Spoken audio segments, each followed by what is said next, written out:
Assalamualaikum warahmatullahi wabarakatuh. Waalaikumsalam warahmatullahi warahmatullahi taala wabarakatuh. Waalaikumsalam warahmatullahi Assalamualaikum. wabarakatuh.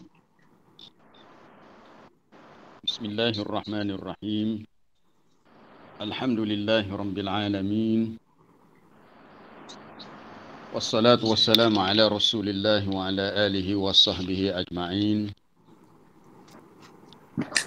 Subhanaka la ilma lana illa ma 'allamtana innaka antal alimul hakim. Wa tub 'alaina innaka antat tawwabur rahim. Rabbi shrah li sadri wa yassir li amri wahlul 'uqdatam min lisani yafqahu qawli. Allahumma 'allimna ma yanfa'una wa zidna 'ilma warzuqna fahma. Amma ba'd. Jadi minta tolong tutup mic Tutup mic.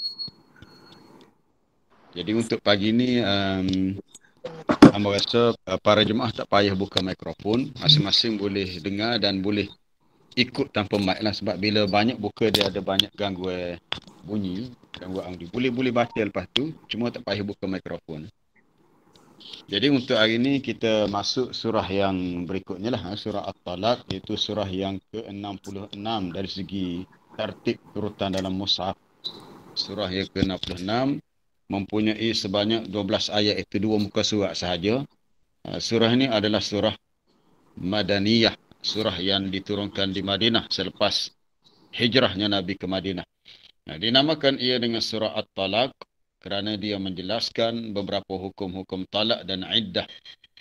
Jadi hukum talak iddah ni suatu hukum yang khusus dengan soal munakahat, berkenaan dengan soal perkahwinan hidup berumah tangga, untuk menunjukkan bahawasanya Islam ni satu agama yang sangat lengkap dan sempurna, bukan setakat dalam soal ibadat secara khusus, termasuklah dalam urusan yang melibatkan hidup berumah tangga, perkahwinan, syarat-syarat dia dan juga hukum perceraian juga telah disusun atur dalam hukum syariat dengan jelas.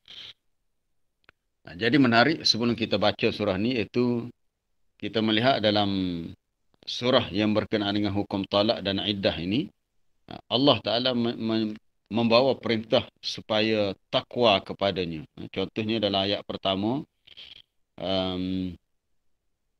wattaqullaha rabbakum wa ahsul iddata wattaqullaha rabbakum, bertakwalah kepada Allah, dialah Tuhanmu. Kemudian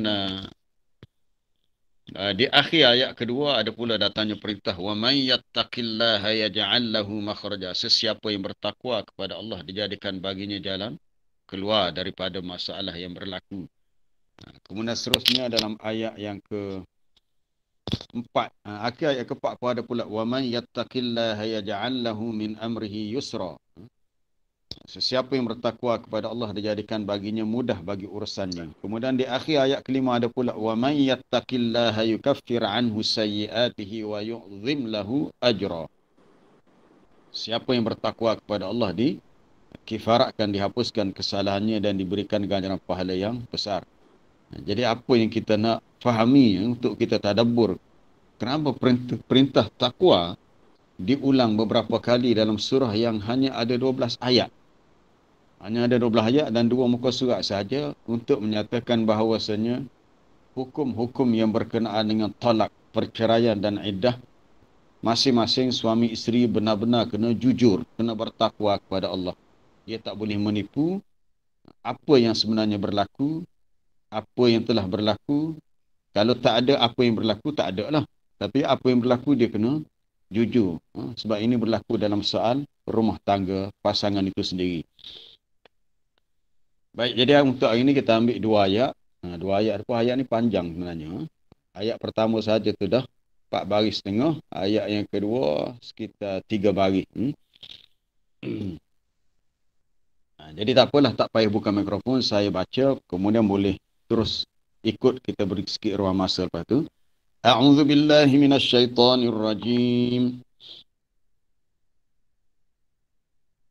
Bismillahirrahmanirrahim.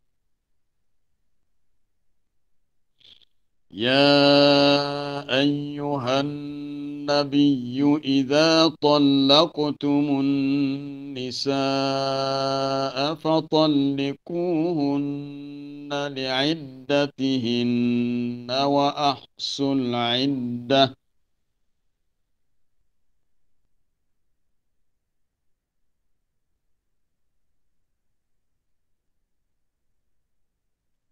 واتقوا الله ربكم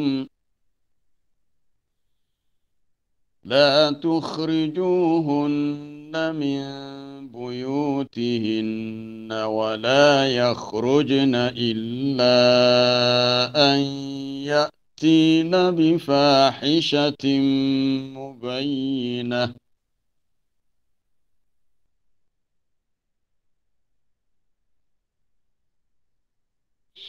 وتلك حدود الله ومن يتعد حدود الله فقد ظلم نفسه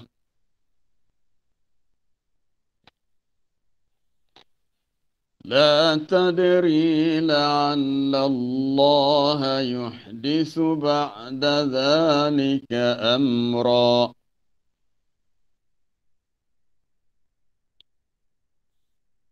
فإذا بلغن أجلهن فأمسكوهن بمعروف أو فارقوهن بمعروف وأشهدوا ذوي عدل منكم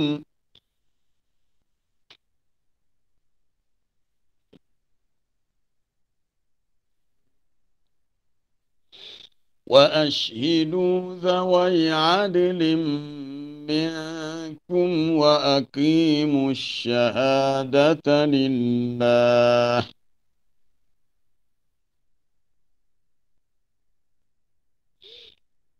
ذلكم يوعظ به من كان يؤمن بالله واليوم الآخر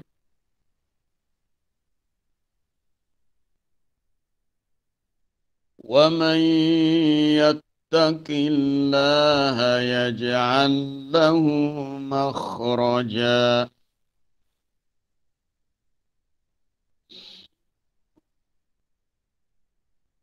Ya ayyuhan nabi, wahai nabi, secara khususnya ditujukan khitab tu kepada nabi, tetapi perintah ni untuk semualah, bukan untuk nabi saja, untuk semua umatnya. Idza talaqtumun nisa, apabila kamu menjatuhkan talak kepada isterimu atau menceraikannya, maka hendaklah fatallikuhunna li'iddatihinna, hendaklah kamu talakkan mereka mengikut dia punya iddahnya, peraturannya ada iddah. Wa ahsul iddah, dan hitunglah, kiralah waktu iddah itu. Jadi kita nak tahu kiraan iddah berhubung dengan hukum talak. Nanti kita akan tengok nanti tentang pembahagian talak itu ada 4 semua. Wattaqullaha rabbakum, dan bertakwalah kepada Allah, dialah Tuhanmu. La tukhrijuhunna, janganlah kamu keluarkan mereka itu, iaitu isteri-isteri yang telah ditalak itu. Itu dengan maksud talak yang raj'i, talak yang si suami boleh rujuk kembali. Nanti kita akan jelaskan apa maksud talak raj'i. Jangan dikeluarkan mereka daripada rumah mereka. Wala yakhrujna, dan janganlah pula mereka itu keluar. Kalau tak dikeluarkan oleh suami, kalau mereka sendiri nak keluar pun tak boleh.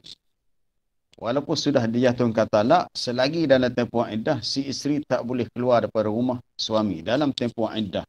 Illa an ya'tina bifahishatin mubayyinah, melainkan jika mereka itu mendatangi akan satu perkara yang keji.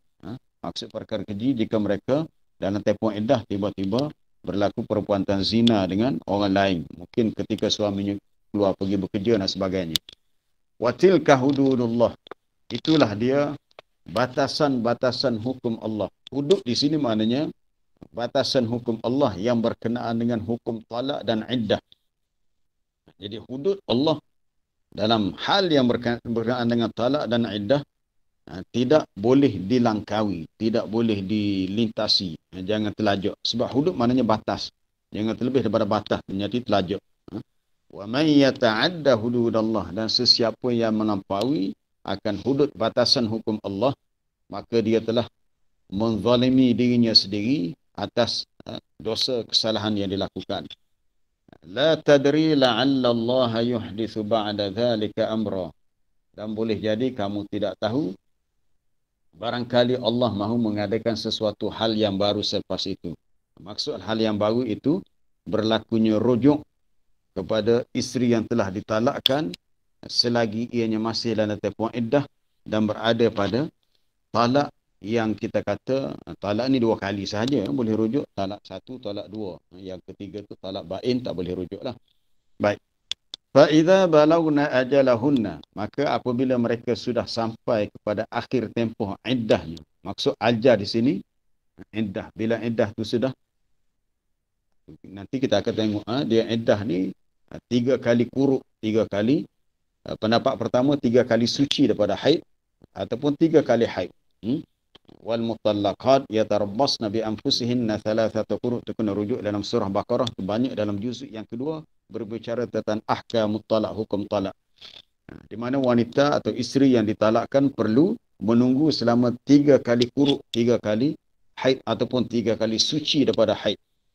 Jadi apabila sudah hampir nak berakhir di tempoh iddahnya, hendaklah mereka menahannya, si suami menahan dengan baik ataupun dipisahkan dengan baik. Maksud tahan dengan baik iaitu rojoklah, rojok, ataupun kalau nak berpisah, pisah juga dengan baik. Wa ashidu, dan hendaklah dibawa akan saksi zawai adlin. Jadi sini kena baca dengan zawai, bukannya zawai. Dinyatakan sifat mati pada ia. Sebab asalnya zawai ini, zawai adlin, 2 orang saksi yang adil di antara kamu. Ini semasa dijatuhkan talak dan juga ketika rujuk. Apakah hukum membawa saksi ketika ditalakkan isteri ataupun dirujuk? Ini kita akan tengok perbincangan nanti, sebab ini ada masalah khilaf, perbezaan pendapat di antara ulama-ulama fiqh. Wa aqimus syahadata lillah, hendaklah mereka melaksanakan persaksian itu kerana Allah. Maksudnya kena jujur, saksi itu kena jujur. Itulah yang Allah Ta'ala peringatkan kepada kamu, yu'adhu bihi, yang Allah Ta'ala nasihatkan kepada kamu tentang permasalahan ini bagi sesiapa yang beriman dengan Allah dan hari akhirat, dan sesiapa yang bertakwa kepada Allah. Itu secara khususnya yang bertakwa kepada Allah dalam hal yang berkaitan dengan talak dan rujuk ini, maknanya dia jujur dalam mengikuti hukum hakam yang Allah Ta'ala tentukan, nescaya Allah Ta'ala jamin akan diberikan baginya makhraja, jalan keluar daripada kemelut yang berlaku dalam rumah tangga. Yang pentingnya kena takwa.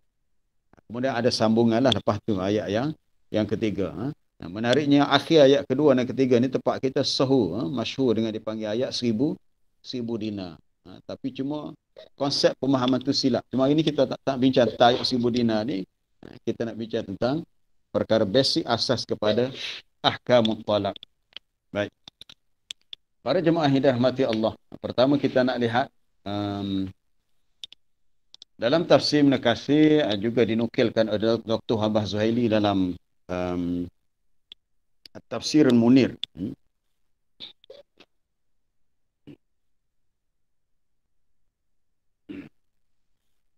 Iaitu berhubung dengan sebab kepada turun ayat ini. Ibnu Abi Hatim mengeluarkan suatu riwayat, begitu juga Ibnu Jarir, riwayat itu sampai kepada Anas bin Malik radhiyallahu anhu.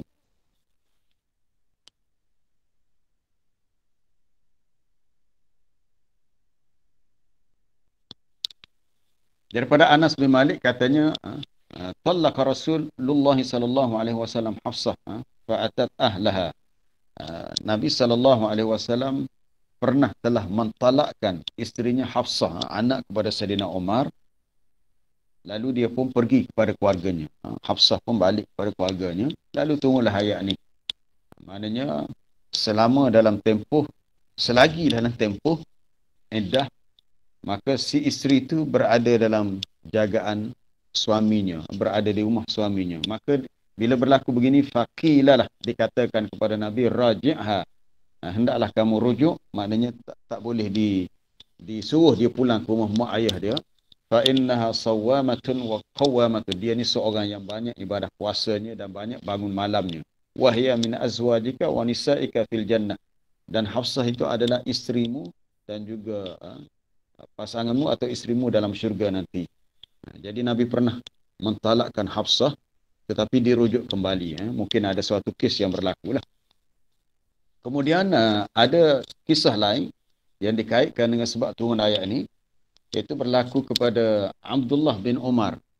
Anak kepada Sayyidina Umar namanya Abdullah bin Umar, di mana Abdullah ni telah talaqa imra'atahu, telah mentalakkan isterinya, yang mana isterinya dalam keadaan haid. Haid, maknanya dalam tempoh period. Lalu perkara itu disebut oleh bapanya Umar. Umar pun mengadu kepada Rasulullah. Dia kata, ya Rasulullah, anak aku Abdullah ni telah mentalakkan isterinya, padahal isteri dia itu menantu akulah. Kata Umar, dalam keadaan haid. Fataghayyadha minhu, maka terasa marahlah Nabi. Nabi marah sebab ini bercanggah dengan hukum talak. Kemudian Nabi kata, li raji'ha summa yumsikha hatta tathura. Hendaklah dia rujuk, kemudian ditahan, maksud tahan, tak boleh dikeluarkan daripada rumah selagi dalam tempoh iddah, sehinggalah isterinya suci. Kemudian sekali lagi datang haid, kemudian suci pula. Kemudian bila nyata kepadanya apa yang dia nak pilih, sama ada dia nak rujuk ataupun dia nak pisah terus, maka bolehlah an yutalliqaha. Kalau dia nak talakkan, hendaklah dia talak dalam keadaan tahiran, dalam keadaan suci. Maksud suci ialah dalam keadaan tidak haid, qabla an yamasha, sebelum disentuh atau sebelum disetubuhi. Maka kata Nabi, fatilkal iddah allati amara biha Allahu azza wa jalla. Itulah dia cara iddah yang Allah Ta'ala perintahkan. Jadi para jemaah yang dirahmati Allah, di sini para ulama fuqaha, ulama-ulama fiqh membuat pembahagian untuk mudah kita faham masalah talak ini. Iaitu pertamanya ada talak yang disebut, pertama talak yang sunnah, atau ringkasnya talak sunni. Okay, boleh tulis kalau nak tulis, talak sunni. Yang kedua talak yang bid'ah ataupun talak yang bid'i. Ini sesiapa yang belajar fiqh dalam kitab Al-Munakahat, khususnya bila masuk bab talak, dia akan jumpa lah istilah-istilah ini. Kemudian yang ketiga talak yang disebut talak raj'i. Raj'i maknanya ada raja'ah, boleh rujuk kembali. Dan yang keempat adalah talak ba'in. Ba'in. Ba alif hamzah nun. Talak ba'in.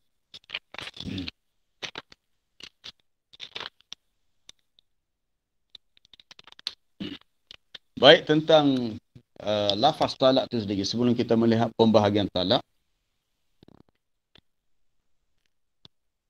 dia berlaku dalam dua bentuk. Sama ada lafaz talak itu berlaku secara soreh. Soreh ni secara jelas sebutan talak itu. Jadi kalau lafaz talak itu soreh, maka dikira sahlah talak tu, dan dilihat juga syarat-syarat yang lain lah.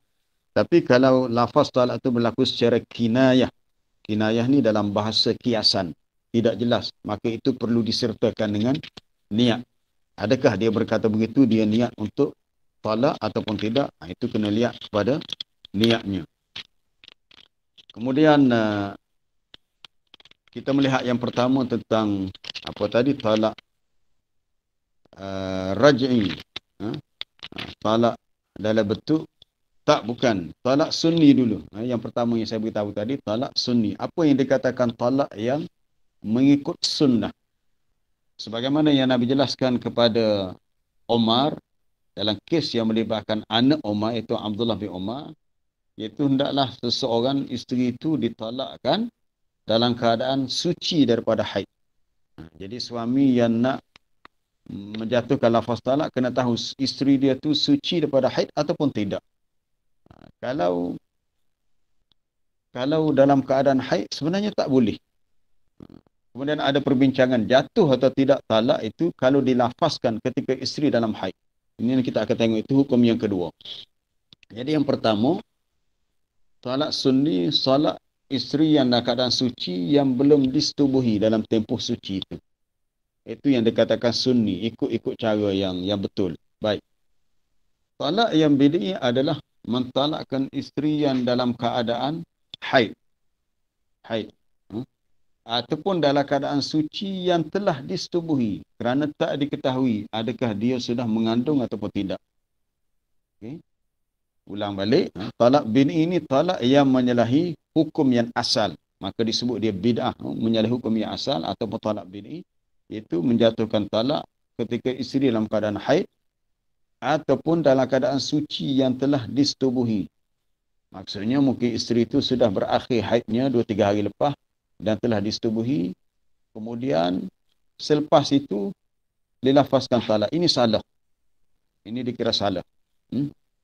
Iaitu dua pembahagian nisbah kepada pihak suami. Kalau suami mentalakkan dalam keadaan yang salah, maka bid'i. Kalau ikut cara yang betul, maka sunni. Baik, nisbah pada isteri pula. Okey, nisbah pada isteri, kalau itu talak yang pertama. Talak ni ada dua kali. Kita rujuk ayat 229 surah Baqarah. At-talaqu marratan. Talak itu dua kali. Maksudnya talak yang suami boleh rujuk kepada isteri hanya dua kali sahaja. Dua kali itu bukan sekaligus. Dia ada peringkat-peringkat lah. Sama ada fa'imsakum bima'rufin atau tasrihum bi ihsan. Sama ada selepas itu dia menahan dengan cara yang baik. Tahan tu maknanya isteri itu dirujuk sebelum berakhirnya iddah, ataupun kalau nak lepaskan, tak nak bersama sebagai pasangan suami isteri, maka lepaskan dengan cara yang baik juga. Okay? Dengan cara yang baik. Ya. Tapi dua kali sahaja. Baik. Katakanlah talak itu talak yang pertama. Yang pertama kali, maka dia dipanggil talak yang raj'i, atau talak yang kedua pun talak raj'i. Boleh rujuk, tapi dengan syarat dalam tempoh iddah. Dalam tempoh iddah. Apa iddah? Iddah adalah tempoh seseorang isteri itu sama ada 3 kali datang haid ataupun 3 kali suci daripada haid. 3 kali suci maknanya selepas berakhir haid, dia ada tempoh antara haid yang satu lagi sebanyak 3 kali. Itu khilaf. Ada perbezaan pendapat di kalangan ulama fiqh dalam memahami kalimah al-qur'u, quru'. Wal mutallaqatu yatarabbasna bi anfusihinna thalathata quru'. Adapun isteri-isteri yang ditalakkan itu dia perlu menunggu selama tempoh 3 kali quru', 3 kali haid ataupun 3 kali suci daripada haid. Itu khilaf, tapi pendapat yang lebih kuat ada maksudnya 3 kali suci. Maknanya Kita kata kalau dalam sebulan tu seminggu tempoh haid. Mana dah satu, itu peringkat pertama. Kemudian bulan yang kedua, haid lagi. Maknanya tempoh tu lama jugalah. Kita kata mungkin sekitar 3 bulan atau hampir 3 bulan untuk 3 kali suci. Adakah selama dalam tempoh hampir 3 bulan tu tak terfikir bagi si suami untuk rujuk? Di sini. Di sini Allah Ta'ala nak bagi peluang supaya rumah tangga tu kembali damai dan kembali macam biasalah. Maka bukan kata bila-bila dilafazkan talak terus. Ini kadang-kadang orang kita bila berlaku talak, maka keesokan harinya ataupun mungkin hari yang sama, isterinya terus dihantar pulang ke kampung. Ini salah sebenarnya. Bercanggah sangat dengan ayat pertama surah At-Talaq. Si suami tidak boleh keluarkan isteri daripada rumah setelah dilafazkan talak sebab masih fi ismatihi huwa. Isteri itu masih dalam jagaan suami. Walaupun telah dijatuhkan talak, dari satu sudut dia anggap isteri itu ajnabiyah, macam orang asing. Tetapi dari sudut yang lain, dia dianggap masih isterinya kerana tempoh iddahnya belum berakhir. Jadi kalau si suami nak rujuk, dia boleh rujuk sama ada dengan lafaz atau dengan perbuatan. Nanti kita akan bincang balik. Jadi perbahasan fiqh ni sangat luas dalam tajuk ni. Okay. Jadi talak raj'i apabila si isteri yang ditalakkan itu cukup syarat, iaitu dalam tempoh yang dia suci daripada haid belum disetubuhi. Kemudian katakanlah 2-3 hari lepas tu, 2-3 minggu lepas tu, si suami rasa nak rujuk. Maka dia boleh rujuk. Yang pertama, cara rujuk. Yang pertama, ini kita tak bincang lagi tentang saksi semasa dilafazkan talak dan saksi semasa rujuk. Sama ada dia rujuk dengan bil qawli, dengan kata-katanya. Yang ni tak ada khilaf, tidak ada perbezaan pendapat di antara para ulama bahawa sah rujuk itu dengan kata-katanya. Sama ada dia sebut depan isteri atau tak sebut, Allah Ta'ala sahaja lebih tahu. Itu kata penting takwa tu. Bahkan sebaiknya si isteri diberitahu bahawa suami bila dia rujuk, dia kena beritahu isteri dia yang telah ditalakkan itu bahawa dia telah rujuk. Kena isteri itu tahu. Jadi pertama dengan qaul, dengan kata-kata. Contoh dalam kitab fiqh dia sebut raja'tuki. Radattuki li'ismati. Aku rujuk kepadamu, aku kembalikan engkau kepada penjagaanku. Mana dah rujuk lah. Tentang hukum perlu saksi tadi kita akan bincang semula. Kemudian boleh dirujuk dengan cara perbuatan. Perbuatan tu sama ada dengan cara, sama ada persetubuhan ataupun sama ada niat ataupun tidak. Ada pendapat kata berlaku. Ada kata kalau berlaku persetubuhan itu mesti diniatkan untuk rujuk. Ada pendapat lain mengatakan berlakunya rujuk dengan semata-mata persetubuhan walaupun tak diniatkan atau diniatkan. Dan pendapat yang lain mengatakan tidak berlaku rujuk kecuali dengan kata-kata. Jadi pendapat yang lebih jelas, rujuk itu boleh berlaku dengan kata-kata dan boleh berlaku dengan perbuatan. Apabila si suami dah nak bersama dengan isteri dan memang ada niat, jadi berlakulah rujuk. Dikira rujuk dah. Okey, itu satu perbincangan tentang cara untuk rujuk. Dengan perkataan, itu tak ada masalah. Dengan perbuatan ada banyak kategori pula bentuk perbuatan itu. Adakah dengan setakat disentuh, dicium ataupun disetubuhi, niat atau tak niat, itu ada perbincangan. Tapi yang jelas di sini, kalau si suami bersama dengan isteri, maka berlakulah rujuk itu. Maka dikira si isteri yang telah ditalakkan itu adalah miliknya. Mungkin kita kata, dah jatuh talak macam boleh setubuh. Tak, persetubuhan itu dalam tempoh iddah dianggap sebagai satu cara untuk rujuk. Itu ada dalam perbincangan atau perbahasan ulama-ulama fiqh. Para jemaah yang dirahmati Allah, sebelum saya terlupa tentang perlukah didatangkan saksi ketika ditalakkan isteri. Kalau seorang lelaki, seorang suami menjatuhkan talak, perlukah talak itu ada saksi? Jumhur ataupun majoriti ulama di kalangan ulama terdahulu terkemudian minas salafi wal khalaf, termasuklah al-a'immatul arba'ah, termasuklah imam-imam mazhab yang empat, mengatakan istahabba, dianjurkan, digalakkan untuk seseorang lelaki itu membawa saksi. Mungkin masa dilafazkan talak tak ada saksi, tetapi dia membuat pengakuan jujur, beritahu orang yang layak jadi saksi bahawa perkara ini telah berlaku. Kalau dalam prosedur sekarang ini melibatkan bidang kuasa mahkamah, iaitu dia akan adukan kes ni untuk direkodkan di mahkamah syariah. Tapi jumhur ulama mengatakan tidak wajib, tetapi cukup dengan hukumnya dianjurkan, digalakkan. Berdasarkan ayat inilah, ayat fa'idha balawna ajalahunna, apabila sudah sampai tempoh iddahnya, sama ada isteri itu ditahan, dirujuk dengan cara yang baik atau dipisahkan. Dipisahkan. Isteri itu dah dilafazkan talak, tapi bila berakhir iddah dia beritahu sekurangnya pada dua orang saksi bahawa dia dan isterinya dah tak dah dijatuhkan lafaz talak. Kalau dia nak rujuk pun dia kena bawa saksi lebih baiknya. Itu saksi dalam bab talak, hukumnya harus. Kemudian kita melihat kalau dalam bentuk untuk rujuk, al-ishhad, dibawakan saksi untuk rujuk. Juga merujuk kepada ayat yang sama, itu ayat yang kita baca hari ini. Fa idza balawna ajalahunna, bila sudah sampai kepada akhir tempoh iddahnya.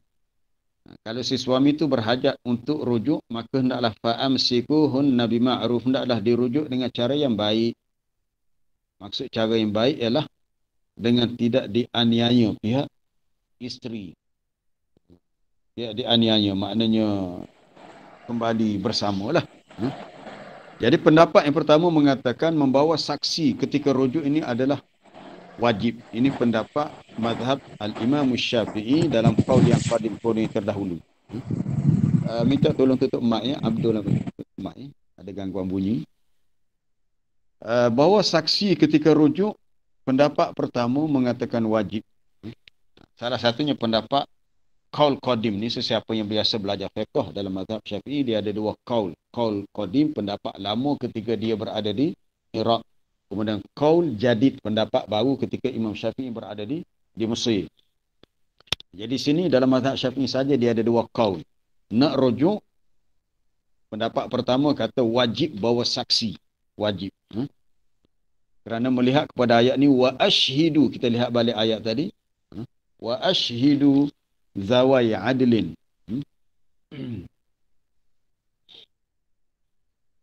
Hendaklah dibawa saksi akan dua orang yang adil. Itu jelasnya dalam ayat yang kedua. Ayat yang kedua. Jadi secara zahirnya, ianya wajib berdasarkan perintah ini secara mutlak. Dan itu yang difahami apabila seorang lelaki mana Mutarrif, Al-Mutarrif bin Abdullah, bertanya kepada Amran bin Husain tentang seorang lelaki yang mentalakkan isterinya dengan talak raj'i, talak yang boleh dirujuk ataupun talak yang pertama atau kedua. Kemudian dia kembali bersama dengan isteri, mana dia rujuk, setelah ditalakkan dia rujuk, tetapi dia tidak bawa saksi semasa dia jatuhkan talak dan tidak bawa saksi semasa dilafazkan rujuk. Maka kata Imran bin Husain, dia kata talaqta li ghairi sunnah wa raja'ta li ghairi sunnah. Kamu telah melakukan talak dengan tidak mengikut sunnah. Maksudnya tak bawa saksi. Dan kamu telah rujuk tidak ikut cara sunnah, tak bawa saksi. Lalu katanya ashhid ala dhalik, hendaklah kamu bawa saksi dalam kes ni. Nak talak, dia kata kena ada saksi. Nak rujuk pun kena ada saksi. Dan wala ta'ud, jangan kamu kembali melakukan perkara yang sama.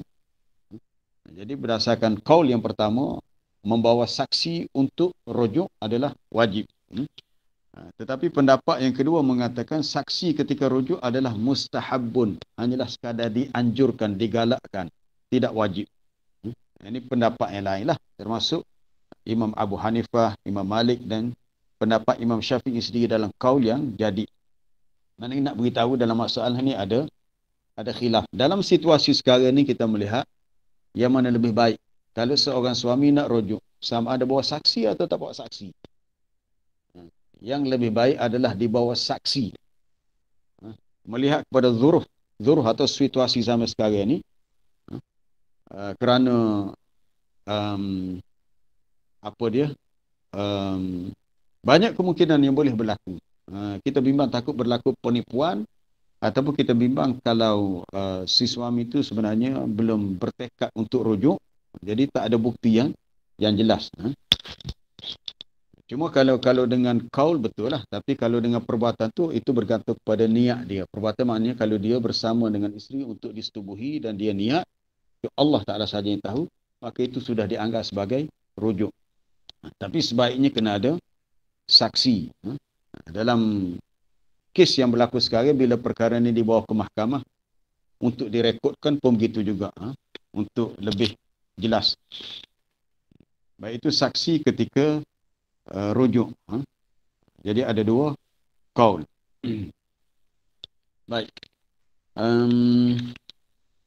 Apa lagi kita nak sentuh tentang kemudian tentang talak yang bid'i ataupun talak yang tidak mengikut cara yang betul. Talak yang bid'i.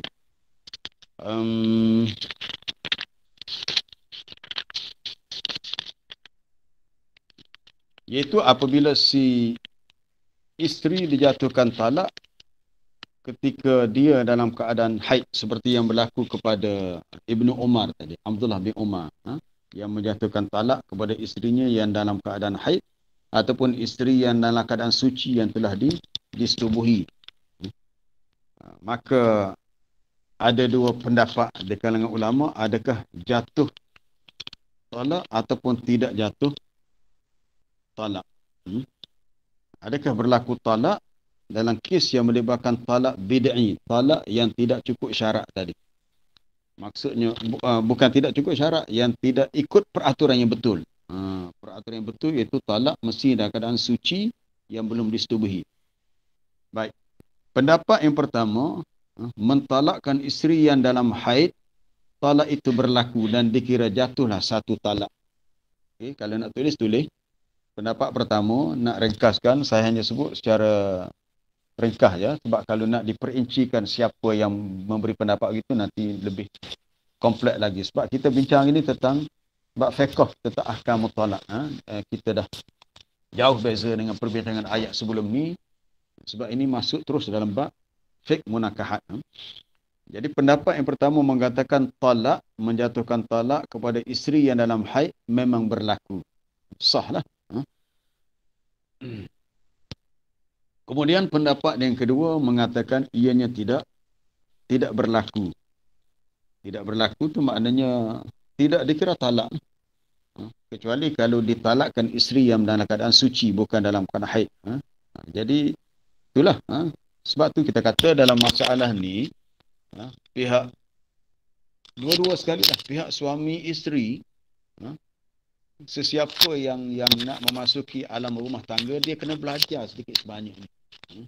Kena tahu tentang asas-asas yang berkenaan dengan ahkamut talak warraj'ah, hukum talak dan rujuk. Bukan belajar untuk jadi alim apa tak. Sebenarnya dia kena tahu cara-cara peraturan. Ni kadang-kadang kita dengar kes-kes yang tak masuk akal. Contohnya sebab terlalu marah dilafazkan talak, kita kata contohnya dijatuhkan talak 10, talak 100. Terlalu menampakkan kebodohan. Talak ni 2 kali je. Tak apa talak 1000 apa ini kebodohan yang keterlaluan. Sebab tak belajar lah. Jadi talak ni ada peraturan. Dia ada 2 kali sahaja boleh rujuk. Jadi kena ikut step-step dia, langkah-langkah, tak boleh nak buat pandai-pandai kita. Kena tahu juga kalau berhajatlah perlu untuk dijatuhkan talak. Sebenarnya hukum talak ni asalnya harus. Kalau kita rujuk ada pendapat kata ia adalah sesuatu perkara halal yang sangat Allah Ta'ala murkai. Ada hadis sebut abghadul halal ilallah at-talak. Perkara halal yang paling Allah Ta'ala murkai at-talak. Hadis ini tak boleh jadikan hujah. Hadis ini dhaif, sangat lemah. Hadis ini lemah. Ada dalam kutubus sunan tapi hadis itu lemah. Hukum asal talak adalah harus bila dilihat ada keperluan. Macam kita tengok contoh tadi, Nabi pernah mentalakkan isterinya Hafsah. Tapi tak disebut dalam riwayat itu apa kisnya, tapi Nabi rujuk balik. Kemudian ada satu kes yang lain, ramai kita tak tahu. Nabi ada seorang wanita yang pernah dikahwini, tapi tak disebut nama. Hanya disebut Ibnatul Jun. Rujuk dalam kitab tafsir, ya, ada disebut antaranya Ibn Katsir sebut dalam perbahasan tajuk ini dalam tafsirnya. Nabi pernah mengahwini seorang wanita nama Ibnatul Jun. Bila kahwin, tiba-tiba wanita tu kata, A'udzubillahi minka. Aku berlindung dengan Allah daripada kamu. Lalu Nabi kata, ilhaqi bi ahlik. Bawa dia balik kepada keluarganya. Jadi Nabi dah kahwin dengan dia.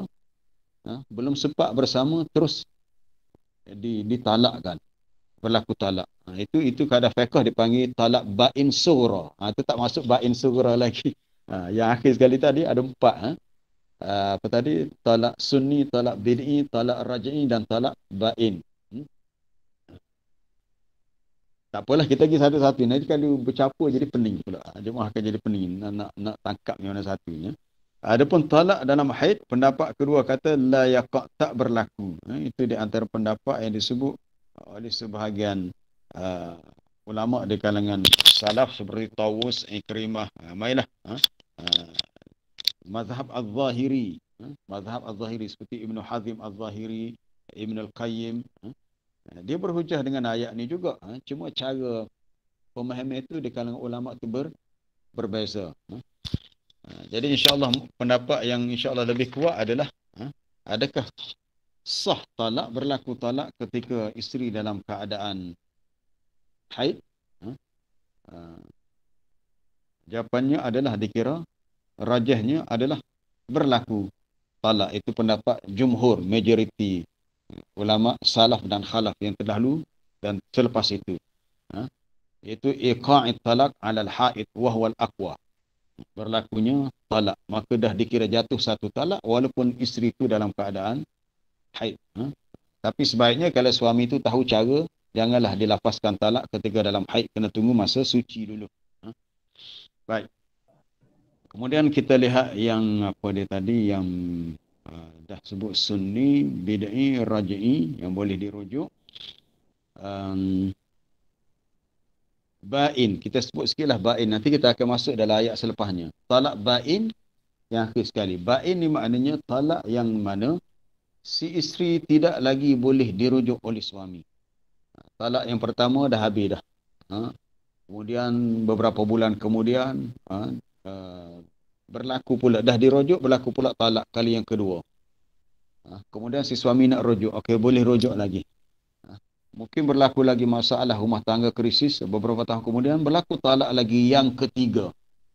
Bila jatuh talak yang ketiga, maka isteri itu dah dikira ditalak dengan talak yang baik, maka si suami tak ada peluang lagi untuk rujuk. Ba'in ni mana terpisah terus. Terpisah terus. Nah, ini dipanggil ba'in kubra. Terpisah terus secara total. Kubra yang besar. Pemisahan yang terus. Tak boleh dah. Itu boleh rujuk, ada dalam surah Baqarah. Dan dalam perbincangan ayat ni pun ada didatangkan tentang kisah yang berlaku kepada seorang sahabiah namanya Fatimah binti Qais. Fatimah binti Qais Al-Fihriyah, di mana dia telah ditalakkan dengan talak 3. Mana talak pertama dah habis dah, tempohnya talak kedua pun dah habis dah dari rujuk, waktu ke talak ketiga. Suami dia nama Abu Amru bin Hafas. Ketika Abu Amru ni pergi bermusafir ke Yaman, dihantar wakil bawa sedikit makanan gandum, dan dia beritahu wakil tu bahawa dia telah mentalakkan isterinya. Tapi talak tu berlaku secara wakil. Wakil tu sebagai saksi lah. Jadi bila kes tu berlaku, Fatimah binti Qais yang berada di Madinah ni, dia pun rasa, yalah, dia rasa macam tak ada apa dah lah, dah habis dah. Jadi dia jumpa Nabi lah, dia kata macam mana tak ada hak untuk dia dapatkan nafkah dan tempat tinggal. Nabi jawab kepada Fatimah binti Qais, dalam ni talak ba'in, talak 3, talak habis, tak boleh rujuk dah. Laisa laki alaihi nafaqah. kamu tak ada apa-apa peluang untuk dapat nafkah daripada bekas suami kamu, wala sukna, dan tak ada peluang untuk dapat tempat tinggal. Mana terpisah terus.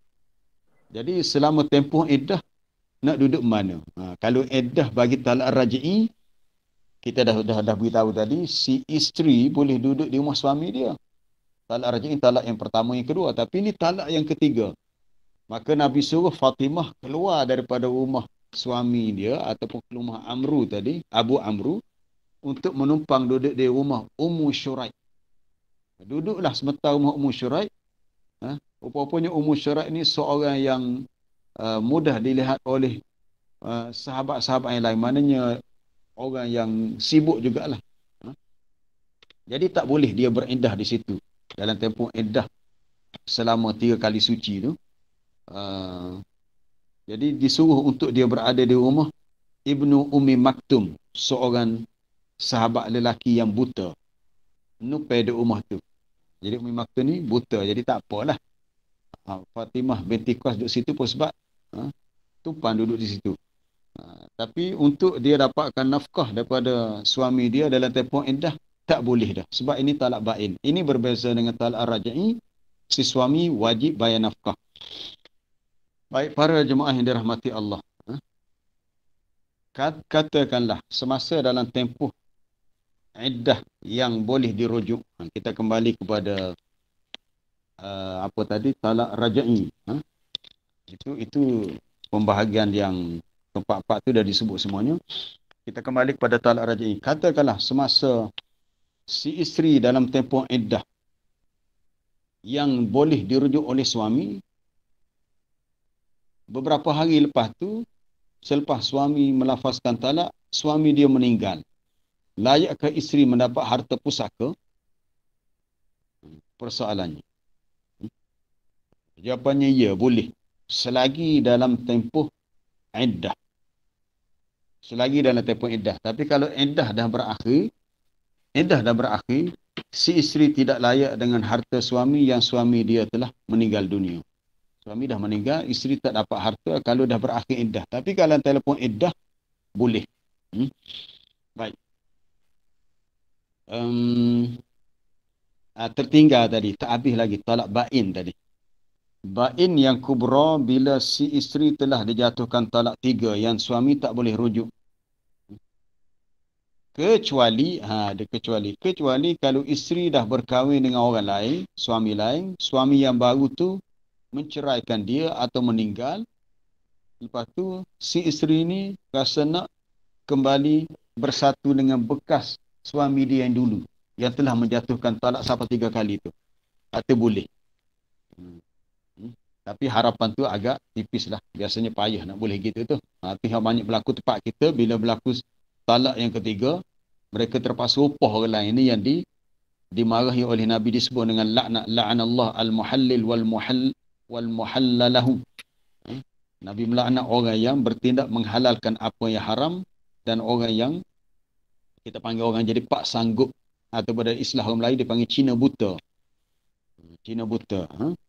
Kalau A telah mentalakkan isterinya, dia upah B, dia kata ginilah, menikah sementara dengan bekas isteri aku ni, bila kamu dah bersama selama seminggu, kamu jatuhkan talak, lepas tu aku kahwin balik dengan dia. Ini dengan kita kata kesepakatan ketiga-tiga. Maka ini adalah salah. Walaupun masing-masing semua setuju dengan syarat itu, tapi di segi hukum agama adalah salah. Kemudian ada satu lagi, bain sughra. Bain sughra ialah mentalakkan isteri yang belum disetubuhi, seperti kes yang berlaku kepada Ibnatul Jun. Nabi kahwin sebentar, lepas tu terus ditalakkan. Itu tak ada iddah. Itu tak ada iddah. Sebab syarat iddah apabila si isteri yang telah dikahwin itu telah bersama, telah disetubuhi. Berdasarkan ayat 49 surah Al-Ahzab, boleh rujuk dalam surah Al-Ahzab, apabila kamu menikahi seseorang mukminat, thumma talaqtumuhunna min qabli an tamassuhunna fama lakum 'alayhinna min 'iddatin ta'taddunaha. Kemudian isteri yang telah dinikahi itu kamu talak sebelum disentuh, sebelum disetubuhi, maka tidak ada iddah bagi pihak isterinya. Itu dalam kes yang panggil bain sura. Berbeza dengan, kena dengan muallim. Ini penting ni. Sebelum kita berhenti nanti, kita ada beberapa minit lagi. Berbeza dengan kes di mana suami baru kahwin dengan isteri, tapi belum sempat bersama lah. Mungkin masa hari akad nikah tu, isteri dalam tempoh haid. Dalam tempoh haid, mungkin kena tunggu beberapa hari lah untuk bersama. Tiba-tiba, 2 hari atau 3 hari lepas kahwin, suami dia kemalangan jalan raya, meninggal dunia. Boleh faham ke? Nikah sebentar belum sempat bersama, sempat tidur bersama, suami tu meninggal kerana kemalangan jalan raya ke, ataupun kerana serangan jantung ke. Apa yang berlaku kepada isteri ni? Ada iddah ke tak ada iddah? Kalau suami itu, kes yang pertama tu, suami menjatuhkan talak sebelum sempat disetubuhi, tak ada iddah. Jelas dalam ayat 49 surah Al-Ahzab. Tetapi dalam kes, suami meninggal dunia. Bukan menjatuhkan talak, suami meninggal dunia, selepas saja dia mengahwini wanita itu dan dia belum bersama lagi, belum sempat tidur bersama, sebelum setubuh lagi, dia meninggal. Mungkin serangan jantung, mungkin kemalangan. Maka jawapannya tetap ada iddah. 4 bulan 10 hari. Ini pernah berlaku zaman Nabi SAW, maka Nabi putuskan begitu. Kata Ma'qil bin Yasar, seorang sahabat, ketika kes ini berlaku, Abdullah bin Mas'ud juga di zaman dia lah, zaman sahabat, ketika Nabi dah wafat, dia pun putuskan begitu. Bila dia dengar khabar daripada Ma'qil bin Yasar bahawa itu cara yang Nabi buat, iaitu wanita yang kematian suami dalam keadaan dia belum sempat disetubuhi oleh suami dia, maka dia perlu beriddah 4 bulan 10 hari. Maka rasa gembiralah Abdullah bin Mas'ud, sebab fatwa yang dia keluarkan tu sama dengan hadis yang disebut oleh Ma'qil bin Yasar. Iaitu bila seseorang lelaki sudah akad nikah dengan seorang wanita, tiba-tiba lelaki itu mati, meninggal dunia, mengejut, belum sempat bersama, wanita tu ataupun isteri dia tu boleh mewarisi harta suaminya walaupun belum sempat disetubuhi. Sebab yang dia ambil kira adalah akad nikah. Tetapi si isteri perlu beriddah selama 4 ashhurin wa ashra. Selama 4 bulan 10 hari. Jadi tak sama dengan kes kalau suami itu mentalakkan ia dalam keadaan dia belum disetubuhi. Jadi banyaklah isu-isu yang berkenaan dengan hukum talak dan rujuk ni, kalau kita nak bincang semua banyaklah.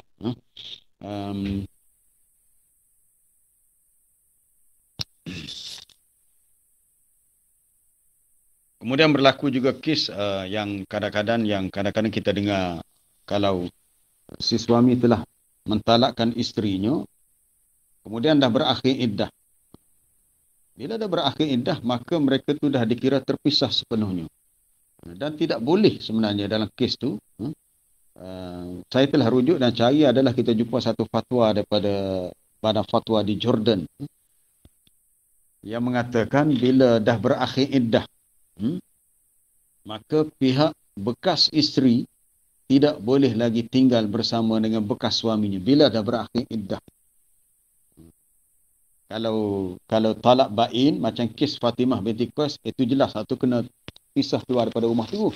Tapi untuk talak raj'i, dia kena tunggu bila habis iddah. Bila dah habis iddah, antara suami dengan bekas isteri dah tak ada apa-apa. Nak faham? Tak ada apa-apa. Kalau mereka nak kembali bersatu ataupun orang Kelantan kata nak klik baik mula, dia kena akad nikah yang baru dah. Akad nikah yang baru. Sebab sudah berakhir iddah. Jadi kalau si isteri masih tinggal dalam, bekas isteri masih tinggal dalam rumah bekas suami, ini salah sebenarnya. Salah sebab dia kira hiya ajnabiyah, dia orang yang asing. Bila dah berakhir iddah. Kecuali kalau iddah tu masih belum berakhir. Sebab itulah penting dalam kes ni kena ada sifat taqwa. Itulah disebut beberapa kali dalam surah ni, wa man yattaqillah wa man yattaqillah wa man yattaqillah. Sesiapa yang bertakwa kepada Allah. Tidak boleh seorang bekas suami Mungkinlah dia sekalian dia nak pergi jumpa bekas isteri sebab mungkin mereka dah ada anak. Tapi dia kena jaga batas-batasnya. Kena anggap orang asing.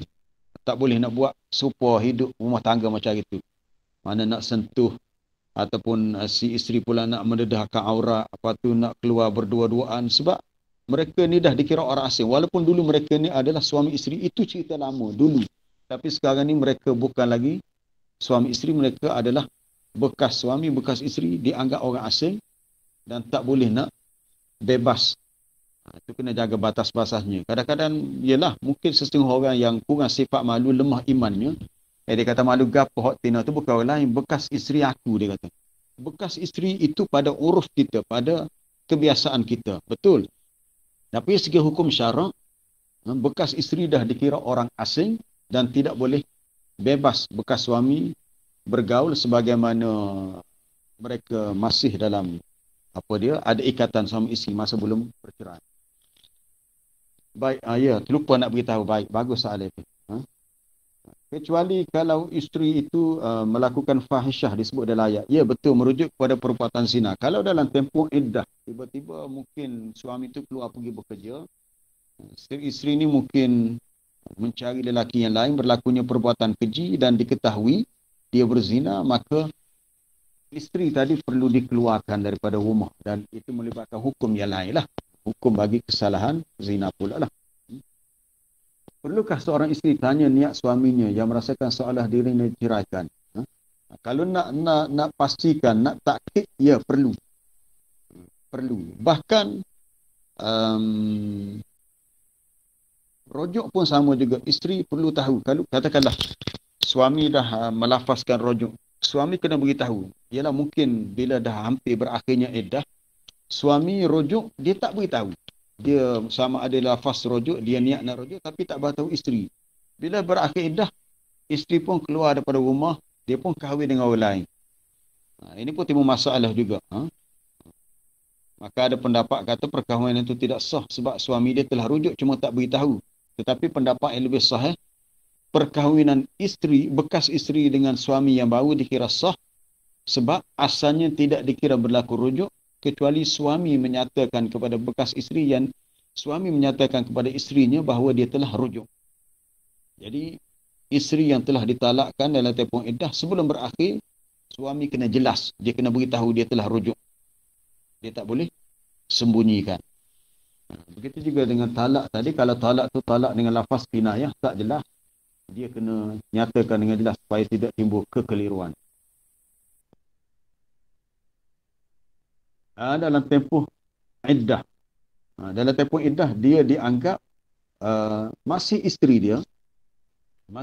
dia, cuma tak boleh dia aurat tak ada masalah, dia masih isteri dia kecuali kalau dah berakhir iddah. Dalam tempoh iddah dia macam tergantunglah 50-50. Dia dianggap isteri dia 50% dan tidak dianggap isteri 50% sebab dah dilafazkan talak. Jadi seperti tergantung. Kalau macam mana aurat dia, ya tak ada masalah, macam isteri jugalah. Cuma itulah timbul perbincangan perbahasan dalam fiqh. Selama dalam tempoh iddah, adakah boleh bagi al-mutallaqah ni tatazayyana li zawjiha? Bolehkah isteri yang telah ditalakkan dengan talak raj'i dalam tempoh iddah dia berhias? Ini soalan tadi tanya, bolehkah dia aurat? Bahkan boleh atau tidak berhias? Maksud berhias ni janguk apa? Ada pendapat mengatakan tidak diharuskan. Tidak diharuskan, bahkan ada pendapat mengatakan bahkan lebih digalakkan. Sebab dengan cara tu mungkin suami terfikir untuk rujuk balik. Kalau tengok isteri dia dalam keadaan cantik, menarik, berhias, bersolek, dia rasa menyesal pula. Akhirnya dia menyatakan keinginan untuk rujuk, maka itu dikira lebih baik. Jadi aurat tak ada masalah sebab ada masih dalam tempoh iddah. Isteri yang sedang hamil, kemudian kematian suami, okey, iddahnya 4 bulan 10 hari, tidak. Kalau isteri sedang hamil, nanti kita akan masuk dalam ayat berikutnya. Lepas ni ayat yang ketiga, yang keempat ni akan timbul ni. Fa'iddatuhunna, isteri yang zati hamlin, yang mengandung, maka dia punya iddah dia adalah sampailah hatta yadhna hamlahum, sehingga dia melahirkan anak. Menjatuhkan talak kepada isteri yang mengandung itu boleh, boleh. Itu talak yang sunni, bukan bid'i. Hak bid'inya hak masa haid. Katakanlah ketika dijatuhkan talak, kandungan tu dah berumur, tempoh kandungan tu dah sampai 7 bulan, berbaki 2 bulan lagi nak bersalin, maka iddah isteri itu adalah 2 bulan. Dia bergantung kepada tempoh berapa lama lagi dia nak bersalin. Itu yang ulama kata makruh tu, sebab kalau dilafazkan talak peringkat awal kandungan, mungkin baru mengandung 4 bulan 5 bulan, makna si isteri tu kena tunggu tempoh iddah yang lama. Dahlah dia menanggung beban sebab mengandungkan anak. Yang kedua, suami dia pula telah mentalakkan dia. Tapi tempoh iddah tu lama. Jadi dalam tempoh iddah yang lama 4 bulan 5 bulan tu, kemungkinan dah terbuka pintu hati suaminya untuk rujuk kembali. Katakanlah masa tu usia kandungan 2 bulan. Jadi tempoh iddahnya 2 bulan lah. Bila dia dah melahirkan anak, kalau suami dia tak menyatakan nak rujuk, maka terputus hubungan suami isteri. Dia tidak lagi isteri kepada suaminya. Kecuali sebelum bersaling tu, sebelum dia melahirkan anak, suami dia melafazkan lafaz rujuk ataupun jelas menyatakan keinginan untuk rujuk, maka mereka kembali menjadi suami isteri yang sebagaimana asalnya. Adakah istilah iddah berpanjangan atas sebab-sebab yang tertentu? Wallah alam, tak faham soalan ni. Maksud iddah berpanjangan macam mana ni? Kena cari dulu. Apa maksud iddah berpanjangan?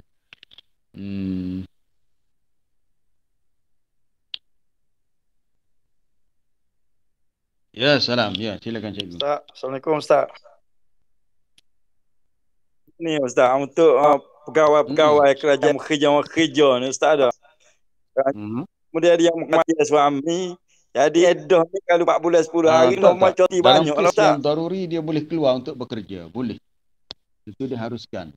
Dia maksud selama tempoh iddah 4 bulan 10 hari, hak tak boleh keluar tu, dia tak boleh keluar jika tak ada perkara yang benar-benar penting ataupun keluar dalam keadaan berhias. Maka istilah kita dipanggil berkabung, tempoh berkabung. Bahasa Arab dipanggil al-ihdadu. Ihdad, tempoh berkabung 4 bulan 10 hari. Dia kena menzahirkan rasa sedih, duka atas kematian suami dia. Mana kalau dia nak keluar pun dia pakai pala kadar, jangan pakai janguk supaya raya, tak boleh lah. Dia dalam tempoh iddah. Jadi tak boleh nak pakai janguk, tak boleh nak keluar rumah kawan dia, nak sembang-sembang, tak boleh. Kecuali ada hal-hal yang penting, contoh nak cari makanan apa, lepas tu terus balik ke rumah. Kalau urusan kerja, terikat dengan urusan kerja sebab dia kaki tangan kerajaan, itu bolehlah, harus. Sebab itu memang tak boleh dielakkan. Tapi tetap menjaga adab-adab dalam tempoh iddah. Iddah kerana kematian suami. Keluar daripada tajuk soalan ni, apa hukum sambutan hari bapa? Hari bapa ni dia hanya, bukan hukum syarak pun, itu adat je. Walaupun asalnya kita kata secara khusus tarikh 20 Jun tu tak ada dalam hadis, dalam Quran pun sebut untuk meraihkan hari bapa. Tapi kita melihat bukan dalam bab urusan agama, ini urusan adat. Sama ada setengah kata tak boleh sebab kita dah tiru cara orang barat. Itu bergantung pada niat. Adakah niat kita buat Mother's Day Special, sambutan istimewa hari ibu, ataupun Father's Day Special, sambutan istimewa hari bapa? Adakah niat kita nak tiru mereka? Kita tak ada niat. Tapi dalam Islam memang kita disuruh untuk menghargai, memuliakan ibu dan bapa. Tak semestinya pada hari bapa ataupun hari ibu sahaja. Birrul walidaini, berbuat baik pada ibu bapa ni berlaku sepanjang hidup kita selagi mereka masih hidup. Bahkan kalau ibu bapa dah meninggal pun, kita boleh berbuat kebaikan untuk ibu bapa yang dah meninggal dengan sentiasa mendoakan keampunan dan rahmat Allah untuk mereka. Baik, soalan berikutnya, adakah sah lafaz talak seorang yang ada gangguan mental, ada penyakit was-was, walaupun lafaz talak tersebut lafaz yang soreh? Iaitu kena pastikan penyakit dia itulah, itu kena rujuk pada doktor pula lah. Sebab nak pastikan gangguan mental tu sejauh mana dia dalam keadaan sedar ataupun tak sedar. Sebab salah satu perkara yang tak berlaku talak adalah dipanggil al-mustakrah, orang yang dipaksa. dipaksa dia tak berlaku talak. Dia 3 perkara yang Nabi kata seseorang tu dia tak boleh main-main. Kalau buat main-main pun jadi, buat sungguh-sungguh pun jadi. Apa dia? Lafaz akad nikah, lafaz rujuk dan juga talak. Tapi dalam kes kalau ada gangguan mental ataupun ada penyakit was-was ni dah melibatkan masalah kesihatan, dia kena rujuk doktor. Jadi orang yang, pihak mahkamah syariah atau pihak qadi yang nak memastikan jatuh atau tidak talak, maka kena dapatkan penjelasan daripada doktor lah. Walaupun kita pun tak tahu, walaupun lafaz tu lafaz sharih, adakah dilakukan dalam keadaan dia sedar ataupun dia tak sedar. Kalau dia tak sedar, dia macam orang yang separuh ingat tak ingat. Macam orang gila isim ataupun orang yang akal dia tu tak betul 1%. Itulah. Tapi kalau dia ada masalah yang berat, gangguan mental, dan dirasakan bahawa si isteri merasakan dia tak boleh meneruskan kehidupan dengan sempurna dengan suami yang macam tu, maka dia ada hak untuk difasahkan. Itu dia kena minta dengan mahkamah untuk fasah nikah dengan cara guna bidang kuasa mahkamah lah, bidang kuasa qadi. Itu pun kita tak bincang satu lagi tentang talak secara khuluk. Khuluk tu di mana tebus talak. Itu ada kes yang lain lah, dan tak termasuk pembincangan hari ni. Iddah perempuan yang mengandung ialah sebab bersalin. Ya. Adakah sama kalau kandungannya gugur? Gugur dia sama bersalin juga. Cuma bersalin macam biasa tu bila dah tempoh kandungan tu dah cukup. Adatnya 9 bulan lah. Tapi kalau gugur ni bila berlaku apa-apa kes gangguan dalam kandungan, maknanya anak tu dah tak ada dalam kandungan, maka dah dikira berlakunya kelahiran. Cuma kelahiran ni berlaku bukan atas pilihan dia, sebab atas masalah-masalah tertentu. Adakah isteri yang kematian suami boleh pergi ke kubur? Tak boleh. Tak boleh dalam tempoh. Tak digalakkan sebab tak ada keperluan. Sebenarnya pergi ke kubur bagi isteri, ni kena ingat ya, bagi isteri yang baru kematian suami, yelah mungkin orang kita kata, apa salahnya dah suami dia meninggal, dia nak tengoklah kubur suami dia semasa dikebumikan. Sebabnya tak pergi. Tak digalakkan pergi, ni jelas. Bahkan bahkan dilarang sebenarnya. Kalau tidak melibatkan isteri pun, kita katalah ahli keluarga wanita, sebenarnya tak digalakkan. Dalam hadis Ummu Atiyah, memang Nabi larang untuk kaum wanita ni, dia tak boleh untuk ikut sama ke tanah perkuburan. Larangan yang lebih kepada karahah, makruh yang berat lah. Jadi bagi si isteri, kalau dia nak ziarah kubur suami juga, dia tunggulah selepas habisnya tempoh iddah, ataupun tempoh habisnya dia punya dalam tempoh berkabung dia tu. Adakah sah talak isteri ketika marah? Marah berlaku. Sebab tu saya tak pasti, ada khilaf betul-betul. Nanti kita rujuk balik. Ketika marah. Sebab itu dalam keadaan seseorang tu bila berlaku kes macam ni, dia kena sangat teliti dan sangat berhati-hati. Kita bimbang kalau dalam keadaan tak dapat mengawal emosi, dia menjatuhkan talak. Lepas tu dia kata dia tak sengaja sebab dia terlalu marah. Boleh ditimbulkan alasan itu. Setakat yang saya tahu, tak apalah, kita akan rujuk balik. Adakah boleh jatuh atau tidak? Setakat kita tahu, memang jatuh. Memang jatuh. Maka si suami tu kena lebih teliti dan berhati-hati dalam kes ni. Jadi kita berhenti setakat tu lah. Ada lagi soalan. Bagi talak raja'i, kalau suami nak rujuk, adakah si isteri boleh untuk taksir rujuk? Tak boleh. Ini jelas dalam perbahasan fiqh, sebab ayat Quran dah jelas sebut wa bu'ulatuhunna ahaqqu biraddihinna fi dzalika in aradu islaha. Betul lah kita kata bila berlaku talak, okey. Comel soalan tu. Bila berlaku talak dalam tempoh iddah, si suami berhajat untuk rujuk, tapi si isterinya dah merajuk dah, mengaju dah, mecok dah. Merujuk pun aku tak sikelit baik denganmu dah. Tapi dalam kes ni, si isteri kena akur dengan ayat Allah yang menyatakan kuasa untuk rujuk adalah kuasa mutlak suami, sebagaimana kuasa untuk menjatuhkan talak adalah kuasa mutlak suami. Jadi kalau suami berhajat untuk rujuk, isteri kena akur. Cuma kena nasihat menasihatilah.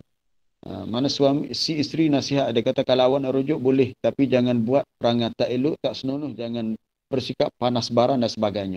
Sebab dalam ayat Quran jelas sebut, si suami ahaqqu biraddihinna fi dhalika, lebih berhak untuk kembali merujuk kepada isteri jika dia menghendaki berlakunya islah ataupun mereka kembali berdamai semula.